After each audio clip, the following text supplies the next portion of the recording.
small experiment that I've been conducting, a learning experiment that I've been conducting with myself. And so this is something that we can all relate to, right? Like this also arose from like a lot of time that I spent in transit, either when I'm like commuting to and from office, or when I'm waiting, for a friend to come and I've already arrived at a place. I'm sure like today a lot of you got stuck in the traffic while getting here, and what was going on in your mind was, am I going to reach there on a time? Do I need to message and let someone know that I'm going to be running late? Either I'm doing that, or if I did get a seat in the bus and I'm sitting, the first thing, second nature, pull out the phone and scroll.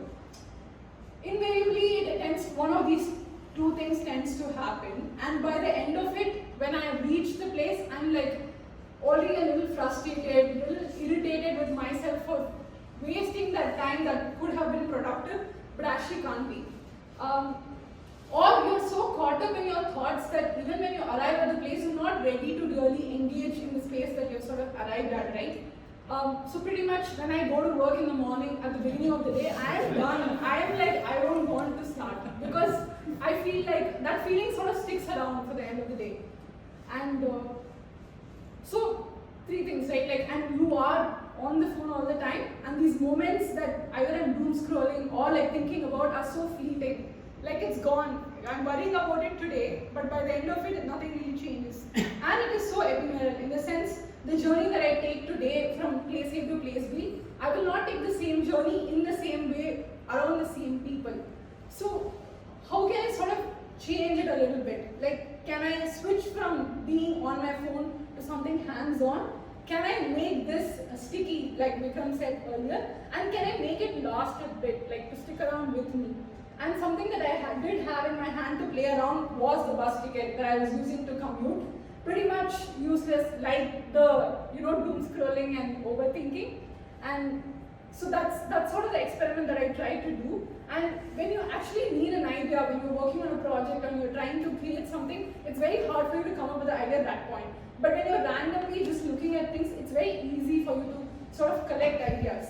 So that's what I sort of tried to do from the day and the time that I'm spending in the commute, right? Anything that sort of sticks. It could be a conversation I heard, it could be the music that I was listening to. It was something I did doom scroll but find interesting, but I want to like sort of make it stick. So over the past couple of months, I've been like, anything from the day that I can make it a little bit sticky sort of finds my way to the bus ticket, right? And after doing it for a period of 1.5 months, I'm like, okay, now we have some data, let's analyze it, let's look at what patterns are coming up. And interestingly enough, a lot of it is about the emotional aspects, right? Like what emotions are being triggered. When I'm drinking my cup of coffee in the morning, I want to be as slow as possible, but I'm also like thinking about getting on with the day. And also like, what sort of intention do I want to set for my life in terms of how to appreciate the temporariness of things. And a lot of times it's also about when I arrive at work, things that I hear people say and things that I want to practice. Like I do want to be more consistent in what I do. So consistency is key, even in practicing this exercise. And of course, a lot of content that you consume, the books that I read or like a podcast I listen to. I was trying to be a Duolingo student until it got to me.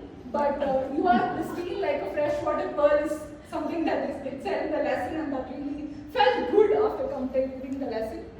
And of course, music is very much part of my day, and there are times when 1 or 2 songs are just stuck in my head and I play it on loop all day. So phrases that stuck from it. It's also interesting that when I look at it, out of 30, 40 observations I have only one in my mother tongue, the rest are in English. So it's also telling me something about like what language I'm sort of consuming in.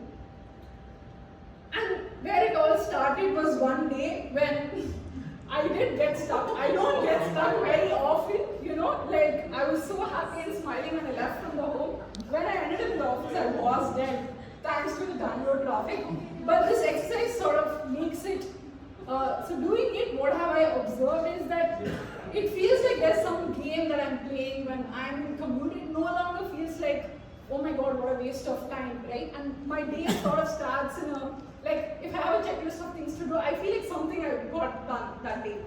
And I am a lot more calmer and present when I arrive at the place because I feel like I was paying more attention during my commute itself. And other things that I end up also observing is that if I don't get a seat in the bus and I end up standing in the front, I tend to observe what is the conductor doing, what is the driver doing, how is his space arrangement. Maybe that will help me in my work someday in research, but that's a story for another day. And it's also like turning out into what is making conversations over lunch with friends into memories. And with that, I would like to end my talk by saying, in your next commute, what do you pay attention to? I would love to know. So